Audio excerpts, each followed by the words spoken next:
तुलसी का पौधा कई बार आपके घर में भी सूख जाया करता होगा, तो समझ में नहीं आता कि इस तुलसी के पौधे का क्या करें। क्योंकि इसको ना तो हम कूड़े में डाल सकते हैं और ना ही ऐसी किसी जगह पर डिस्कार्ड कर सकते हैं। तो इस पौधे का करना क्या चाहिए। कई बार जब तुलसी का पौधा सूख जाए तो ये जो सूखी हुई लकड़ियाँ बच जाती हैं, इसका बहुत तरीक़ों से उपाय किया जा सकता है और यही सब चीज़ें इस वीडियो में शेयर करेंगे। देखिए, सबसे पहली बात तो ये कि अगर हो सके तो इस तुलसी की जो थोड़ी सी मोटी डंडी अगर हो तो उसकी आप माला बना सकते हैं। छोटी डंडी है तो आप उसका ब्रेसलेट बना सकते हैं या जपने के लिए कोई ऐसी माला की तरह से उसको प्रयोग किया जा सकता है, पहली बात। दूसरी बात, जब भी तुलसी की जो डंडी है या इसकी जो मंजरी जो बच जाती है, ये सभी चीज़ें बहुत यूज़फुल होती हैं। सबसे एक एक करके बात करते हैं। अगर हम अपने धन की बात करते हैं तो सबसे बड़ी बात, क्योंकि भगवान विष्णु को तुलसी बहुत प्रिय है, हम सभी जानते हैं, उन पर तुलसी अर्पित की जाती है। लड्डू गोपाल पर, भगवान कृष्ण पर अर्पित की जाती है। तुलसी की माला भी चढ़ाई जाती है। तो ऐसे में जो भी तुलसी की जो मंजरी बच जाए, तुलसी का पौधा सूख चुका है और जो मंजरी बची, उस मंजरी को आप ले लें और पीले कपड़े के ऊपर रख कर भगवान विष्णु को अर्पित कीजिए, चाहे अपने घर के मंदिर में या किसी भी सार्वजनिक मंदिर में। एक दिन वहाँ या एक रात उसको वहाँ पर रखे रहने दें और अगले दिन यानी कि गुरुवार को आप उसको रखेंगे और शुक्रवार के दिन उसको आप ले लेंगे। छोटी सी पोटली बनेगी, उसको अपने पर्स में रख लें या अपने धन के स्थान पर रख लें।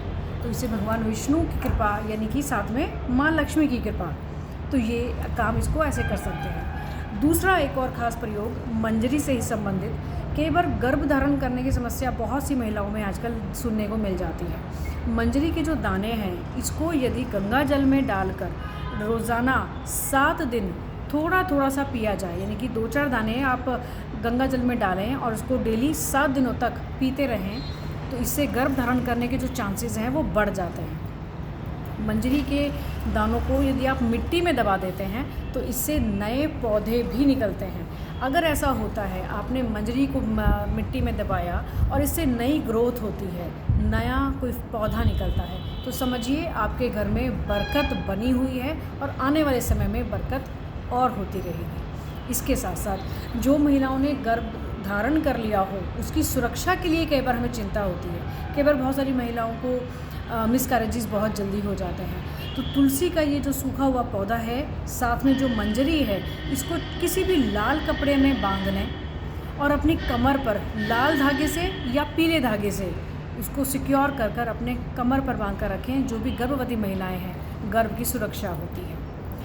ऐसा कोई वास्तु दोष है आपके घर में जिसका या तो आपको उपाय नहीं पता है या उसकी एंट्री ऐसी है कि आपको समझ नहीं आ रहा कि क्या किया जाए। जो तुलसी की जो ये जड़ है, पौधे की जो ये जड़ है, इसको थोड़ा सा पीस ले लें और इसको लाल कपड़े में बांधकर अपने मेन गेट पर आप कहीं पर भी सिक्योर जगह पर उसको लटका दें। इससे नेगेटिविटी तो दूर रहेगी ही, जो वास्तु दोष हैं वो भी कम हो जाते हैं। अब इसके साथ साथ में एक बहुत ख़ास इम्पॉर्टेंट चीज़, क्योंकि हमें सभी को अपने पितरों का जो आशीर्वाद है, जो ब्लेसिंग्स हैं, वो सभी को चाहिए होती हैं, जिससे संतान की बात करें, धन की बात करें, नौकरी की बात करें, बिजनेस, तमाम सभी चीज़ें सही रहती हैं। अगर एकादशी या अमावस्या के दिन तुलसी के पौधे का ये जो सूखा हुआ पोर्शन है, इसकी लकड़ियों से यदि 7 लकड़ियों को एक साथ बांधकर आप मौली से बांधकर एक जगह रख लें, घी का जो देसी घी, जो देसी गाय का जो शुद्ध घी है, उसको डालकर आप इसका दिया जलाइए, भगवान विष्णु का स्मरण करते हुए, किसी भगवान विष्णु के मंत्र को जाप करते हुए। इससे भगवान विष्णु की कृपा से ना पितरों को बहुत शांति प्राप्त होती है। अगर आप ऐसा करते हैं तो आपके घर में शांति बनती है, कलेश दूर हो जाते हैं, नेगेटिविटी दूर हो जाती है। इसके साथ साथ में अमावस्या के दिन भी ये काम काज कर सकते हैं। जिनके घरों में कलेश ज़्यादा होते हों, काम बन नहीं पाते हों, हर काम में डिले होते हों, ऐसे में 2 सूखी लकड़ियां आप ले लें और इन दोनों को मिलाकर गंगा जल का छिड़काव अपने घर के अंदर करें। हर एक कोने में करें एक्सेप्ट वॉशरूम में नहीं करना है। बाकी घर के हर एक कोने में, एंट्रेंस से लेकर पूरे बाहर तक, आपको पूरा घर के अंदर गंगा जल का छिड़काव तुलसी की इन 2 लकड़ियों के साथ कर देना है, जिससे नेगेटिविटी दूर होती है। बनते हुए काम यदि बिगड़ते हैं तो वो बनना शुरू हो जाते हैं। तो ये जो तुलसी का सूखा हुआ पौधा होता है, ये बहुत उपयोगी है, बहुत बेनिफिशियल है। इसको ऐसे ही डिस्कार्ड ना कहीं पर भी कर दें, क्योंकि अगर इसको वैसे ही कहीं पर फेंक दिया जाए तो कहीं ना कहीं पाप के दोषी भी हम हो ही जाते हैं। तो इस तुलसी के पौधे को इस प्रकार से आप यूज़ करें अगली बार, अगर कोई तुलसी का पौधा घर में सूख जाता है।